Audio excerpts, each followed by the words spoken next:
What has come to be called the Hindu tradition is a rich fabric of civilization, interweaving numerous threads and hues of religious life. The intricate blend of Aryan, Dravidian, and various tribal cultures has resulted in a rich variety of religious practices, a diverse region of many peoples and languages, and various forms of worship through the many manifestations and images of the divine. This dynamic network of religious currents is therefore better represented in the plural as Hindu traditions. Formulations and reformulations of these currents have continued through the centuries, and they continue today as Hindus in communities throughout the world reshape traditions in the context of their contemporary societies. While Hindu currents of thought and practices have flourished on the Indian subcontinent for at least 3 millennia, the concept of Hinduism as a world religion, as a unitary package of beliefs and rituals akin to Christianity or Islam or Buddhism, emerged only in the 19th century colonial context via processes much debated in scholarship over the past 3 decades. While there are many divine figures, each with many names and forms, a large number of Hindu worshippers would insist that this manyness must be understood in relation to a radical oneness, expressed through the concept of Brahman, understood as the reality that transcends all personal names.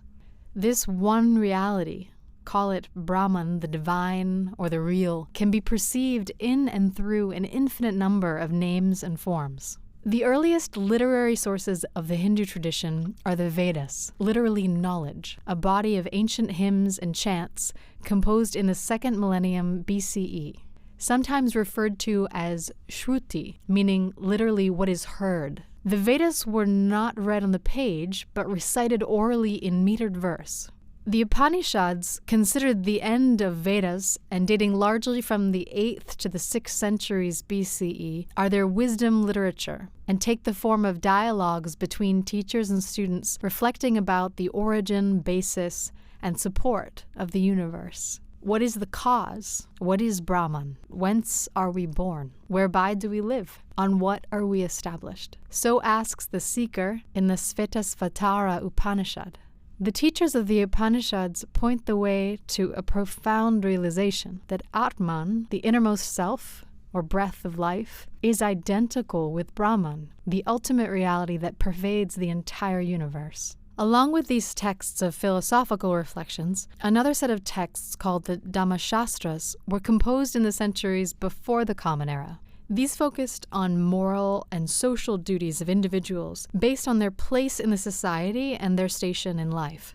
The philosophical reflections of the Upanishads and the moral injunctions laid out in the Dharma-shastras were woven into 2 epics, the Ramayana and the Mahabharata. The mythological compendia called the Puranas, which have been the core texts of Hinduism since the early centuries of the Common Era, contain hundreds of narratives about divine manifestations and form the basis of varied religious expressions through ritual, pilgrimage, music, and dance. Numerous retellings and spin-offs of the narratives contained in the epics and the Puranas are also found in popular vernacular texts that serve as scriptures for different groups, especially those outside of elite communities. Daily worship, often offered to images in a household shrine, might be directed to a particular god, a goddess, or related figure with whom an individual or family has a special affinity. Hinduism is closely identified with India, where more than 95% of the world's Hindus live. In the millennia prior to widespread Euro-American contact and colonial rule, religious identities throughout South Asia tended to be particular, context-sensitive, and somewhat fluid. Hindu, as an identity marker, grew more significant as its scope both expanded and contracted during the struggle for independence from Britain. The British partition of Bengal in 1905, and later of India in 1947 into Hindu-majority and Muslim-majority areas, generated a linking of religious and national identities. However, there are Hindu communities in virtually every part of the world today.